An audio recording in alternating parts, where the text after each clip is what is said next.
Hey everyone, Safelocked here on behalf of the League team. We have a lot to cover today, including our plans for preseason, challenges, and game modes. But first, let's talk about the state of the game.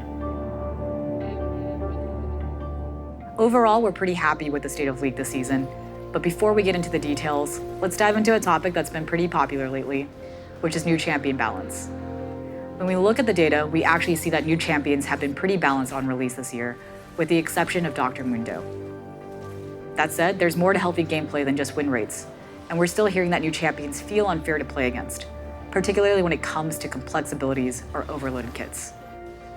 If we're being completely honest, we don't think our champions have overloaded kits overall, but that being said, there have been times when we've given new champions too many tools and had to pull back later to give them more clear weaknesses. For example, Samira's ability to dash to allies was removed because it provided too much safety. Combined with her missile blocker, it made CCing her too difficult, especially since that's one of her main forms of counterplay. Another thing we consider when we hear a champion feels bad to play against is their intended complexity. We try to make a healthy mix of high, medium, and low complexity champions.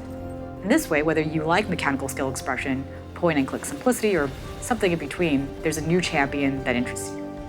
For example, with Vex, we wanted to create a champion that was fairly easy to pick up, and we're happy to see she's hitting that mark.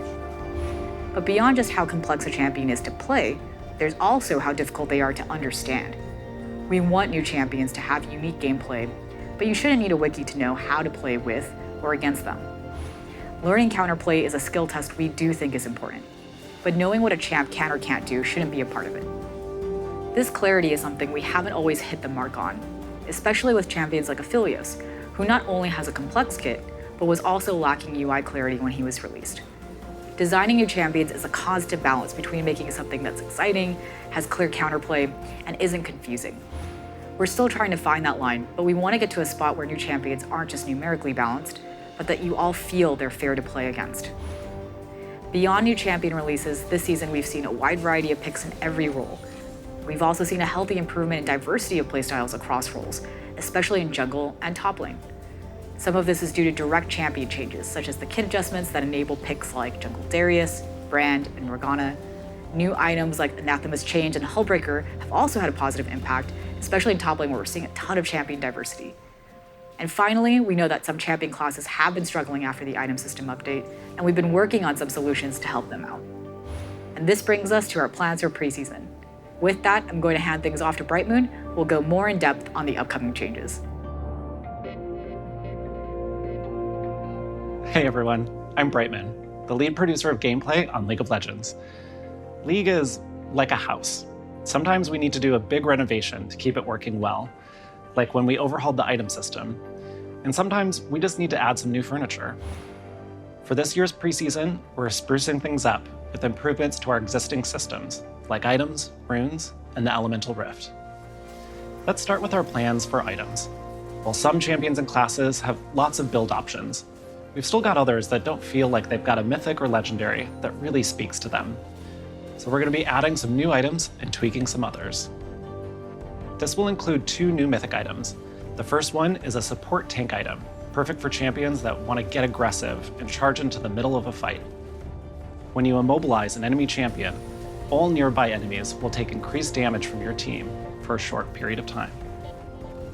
The second new mythic item is built for mages who are looking for a little more survivability. It grants damage reduction that lingers for a few seconds after you get hit, and while the protection holds, you'll also get ability haste. We think it'll be particularly good for longer range mages who need a mythic that helps them survive a dive rather than pile on extra damage.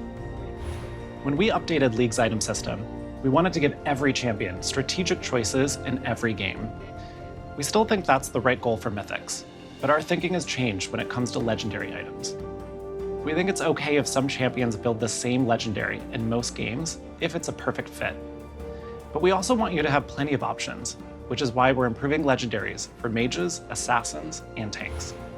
For example, assassins can look forward to a new legendary item that gives ability haste, and also refunds a portion of their ultimate's cooldown with enemy takedowns. Tanks that can never get enough mana will be happy with a new legendary item that grants bonus health based on total mana, and also burn some of it to create a shield whenever they immobilize an enemy. And Finally, mages who are tired of being denied their hard-earned kills can rejoice.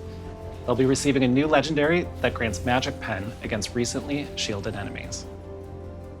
As for runes, we think there are some good targeted changes we need to make. Most of all, we feel the inspiration tree's identity has been pretty unclear, and we'd like to broaden its keystone use cases. For example, we're reworking Glacial Augment to double down on its fantasy of slowing down enemies. We are also making some modifications to Lethal Tempo to lean into its attack speed fantasy and give it a more distinct use case in the precision tree.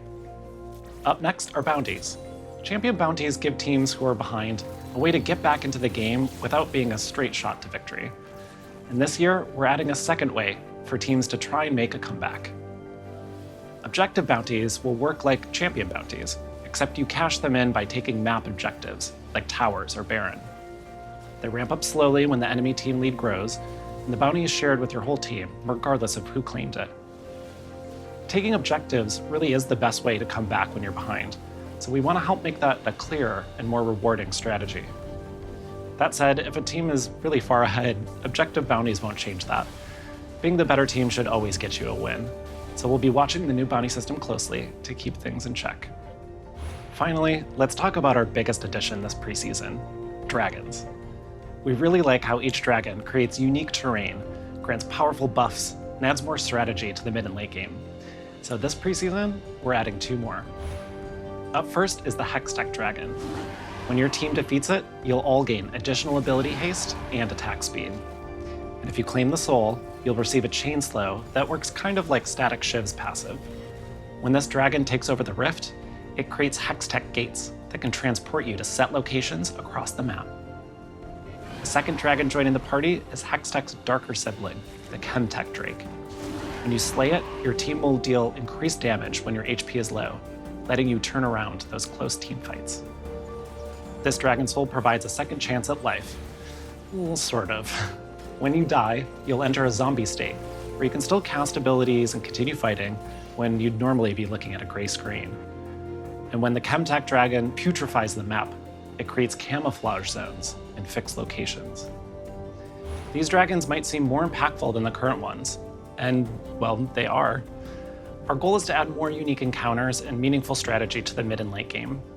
That said, these are some pretty big changes, and we're ready to adjust if they're making too much, too little of an impact. You can expect to see all of these changes on PBE in a couple of weeks, and we'll be looking for your feedback in the months ahead. Outside of preseason, something we've heard from all of you is that you'd like more ways to express yourself and your achievements in League. For some of you, ranked is how you define your progress, and that's great, we don't want to change that. But for those of you who aren't focused on the rank climb, there aren't great ways to express your own progress. Champion Mastery and Eternals help you show off your skills on a particular champ, but they don't tell the story of your broader League legacy. The new challenges system should achieve just that. Challenges rank up over time, showcasing your increasing mastery and legacy across a bunch of different systems, modes, and gameplay, making it a little different than just a standard achievement. We want to highlight not just your rank and champion mastery, but also your inventiveness, breadth of play styles, collection, and everything else in between. Want to showcase your knack for never dying in ARAM? Or how great you are at killing minions in SR in the first 10 minutes? Maybe you've collected over 100 champions, or love participating in events. All of this is now possible to track and display your progress with challenges. You'll get the first glimpse of challenges when they hit PBE next month, and the full system will launch early next year. That's all I have to share with you today. Thanks so much for watching, and here's Safelocked again to talk about game modes. When it comes to game modes, one thing we've been hearing from you all is that you'd like more variety in the modes we bring back alongside events. So let's talk about it. To start, we actually agree that the existing rotation of game modes can make some of the most popular modes like Earth and One for All feel a bit stale. Some of you have asked why we just don't bring back some of our other older game modes like Star Guardian Invasion or Ascension to mix things up. And the answer is that bringing back old modes isn't as easy as flipping a switch. League is constantly changing, which means all of our existing modes require constant upkeep. For example, when we released Yuumi, we had to figure out how she'd function in One for All. What happens when a Yuumi attaches to a Yuumi who is attached to a Yuumi? Because of upkeep like this, we have to be very selective about the modes we maintain. And right now, there are just too few popular modes that feel worth the investment compared to making brand new modes or updating more resonant ones for you. We've mentioned this before, but we think the sweet spot for game modes are ones that amplify champion fantasies and really build on what you love about your champs and Summoner's Rift. So moving forward, we're focusing on adding more game modes that hit this goal. And to that, let's talk about Ultimate Spellbook. First and foremost, you all seem to really love this one. It was one of our highest engagement modes ever, second only to Earth. And beyond popularity, we're super happy with how long you spent making oversized champions with Cho'Gath Salt, and by that we mean the total amount of time you spent in Ultimate Spellbook stayed high throughout the event. That gives us confidence that it's worth keeping around. That said, there are some clear areas of feedback that we want to address. Junglers were forced to take Smite and another ultimate, which meant they couldn't choose another summoner spell. They also missed out on a lot of exciting plays during the laning phase because they were stuck clearing camps. Beyond that, we also heard that games started to feel a little repetitive due to the small number of available ultimates. And we agree.